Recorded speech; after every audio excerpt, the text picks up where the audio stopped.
So welcome to Tulsa, Oklahoma for my wholesale real estate video. And I want to show you exactly what we do when we're looking at a house. Now, you're going to see behind me at this house, it's in Tulsa. We have it under contract. There's marketing that's been put up a long time ago. And it's kind of beat up, but the house at this point is in the process of being sold, and we're working out title issues. But right now what I'm going to do is I'm going to show you different aspects of what we look for when we're looking for houses like this. So let's go and find out. So the first thing I'm going to do is I'm looking around the neighborhood, and that house across the street is way overbuilt for the area. But we bought this virtually and made some decisions based on that. You see the house over there, the house over here. It's not a bad little neighborhood. It really isn't. I mean, it's typical Tulsa. The grass now is way overgrown, and frankly, we're having some fun issues with the seller. Funny story is he sold it to two people, and the second person who he sold it to came over here to mow the lawn and saw this marketing on it. And he's a realtor, pretty successful guy here in Tulsa, and said, "Hey, who are you?" And I said, "Who are you?"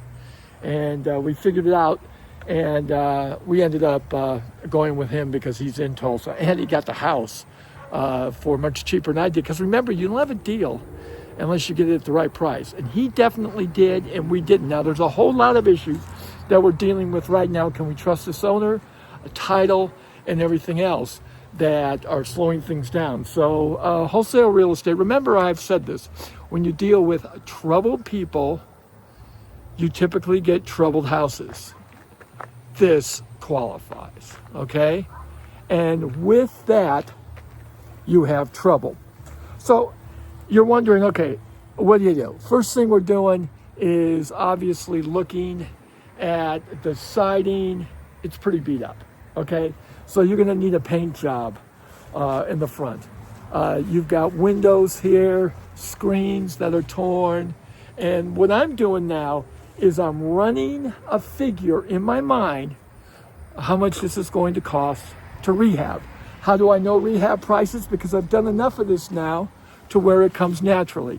You should do that as well. And how do you do that is you talk to contractors and ask a lot of questions and figure things out.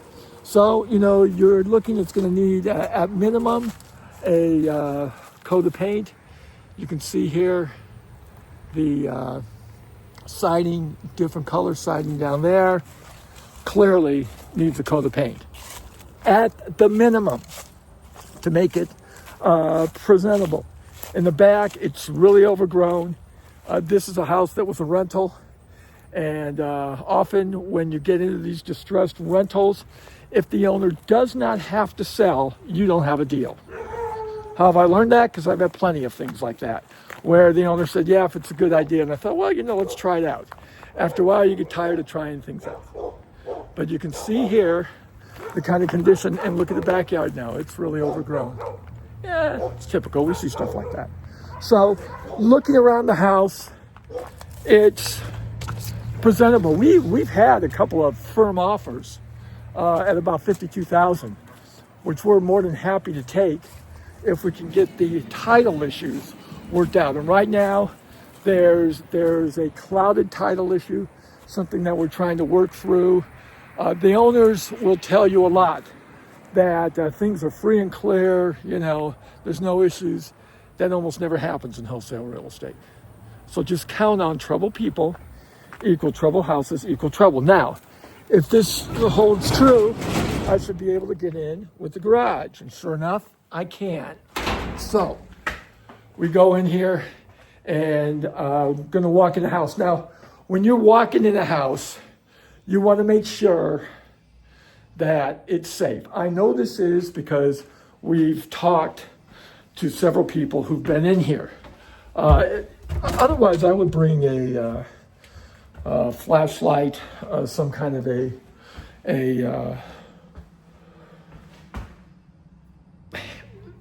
some kind of a club just to keep myself safe here. Okay, so the kitchen clearly needs a lot of work.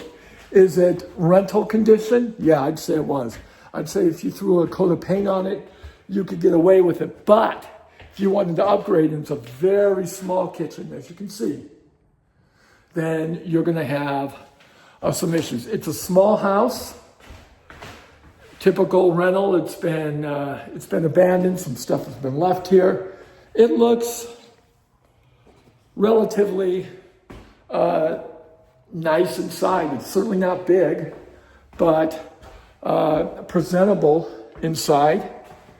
All of these rooms, I think if you slapped on some paint, cleaned up the flooring, you could use it that way. I would probably replace the flooring. There's about $2,000 there, $4,000 in the front, so you're about $6,000. A kitchen, you could paint the cabinets. And I would imagine that that's what they want to do, but I would definitely paint it. If it was me, I'd remodel the whole thing. The kitchen is very, very small. So I'm looking right now of what is this house going to cost to rehab. Let's take a look at the kitchen, the bathroom. Bathroom, typical rental. It's partially beat up. It's better than many that I've seen. I'll tell you that much. I've seen some wholesales that make this look like the Taj Mahal. And then you've got a small bedroom here. All of these bedrooms can be fixed up through paint, adequate closets. It's not great. I mean, you get what you pay for. Right now, we have 2 people who want to pay us $51,000 for this house. Well, there you go. A family could move in here, and we all often call this a sweat equity family. Now, this would be perfect for sweat equity who wanted to come in here. They'd have a place to live. They could paint it and fix it up. You could literally, if you had to, you could keep this tile. I wouldn't want to, but if I was a sweat equity, I'd certainly think about it.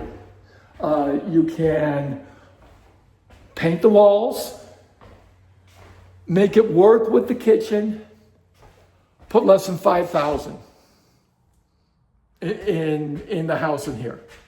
And with sweat equity costs, with paint, paint ends up adding up. But I think you could get easily less than $5,000. Let's say $5,000 on the outside. Now this is for a sweat equity rental type position. If I wanted to do this for a homeowner, I'd put a new flooring, for sure. Definitely the walls are going to be painted, but do they need to be texture worked over? For sure. Could you live with it as a sweat equity while you're working it? Yes. See, so it depends on who your target audience is. So as a wholesaler, you got to figure that out. Okay, who's this house best for? I would say sweat equity, first-time home buyers, and possibly somebody who wanted to use it as investment and rent it. But you're going to get what you pay for in this neighborhood. If you give them something beat up, they're not going to take care of it, and chances are it'll get more beat up. Now, there is no guarantee that if you fix it up, that they'll take care of it. And that's one of the things in these areas that you've got to be really careful about if you're going to use this for an investment. So the kitchen, it's got a stove, probably a doable refrigerator. You can see the cabinets open up there. So, yeah, when you're talking about, we got it under contract originally for, I believe it was 52. And I did that virtually. That's why when the wholesaler gurus, and I mean this sincerely, not to pick on anybody, but I'm telling you, doing things virtually until you really learn the area, you really have to learn the area, is really hard to do. Now, I know a lot of Tulsa, but I didn't know this area. I definitely would not have paid 52. The other wholesaler who got into it got into it. I think I got paid 51. He got in for 42, so we went with him. We're going to split it. You know, that is if we can get things through title and work the next thing. Remember, troubled houses equal troubled people equals a lot of trouble. So this house, you could come in for less than $5,000 and make it doable.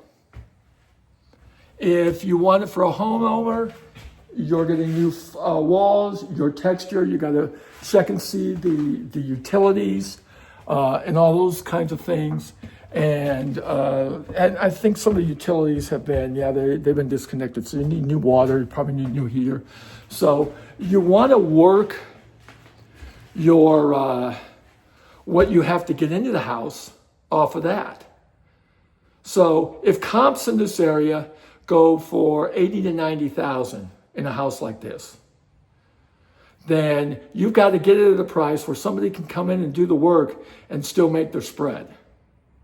So there's a little work that goes on, and we'll talk about that in another video. But as I'm seeing this house, I'm seeing that you could be a sweat equity first-time homeowner, less than 10 grand, make this happen. That's why we've got bids at 52, because they could put in 10 and jack up the worth, clean up the lawn, and all of a sudden it's relatively similar to the other houses here in the area. So this actually is not too bad. And on the list of houses that I put under contract and bought, this is pretty good. So I would say at this point that this is something, if you get it for the right price now, at 52,000, why weren't we getting any calls? And see, that's another thing when you're looking at successful wholesaling, is what's the indication that you have it priced right? It's how many calls you get. Now, I've gotten a lot of calls on this. And right now we put a hold on it because we got somebody that we're willing to sell it to.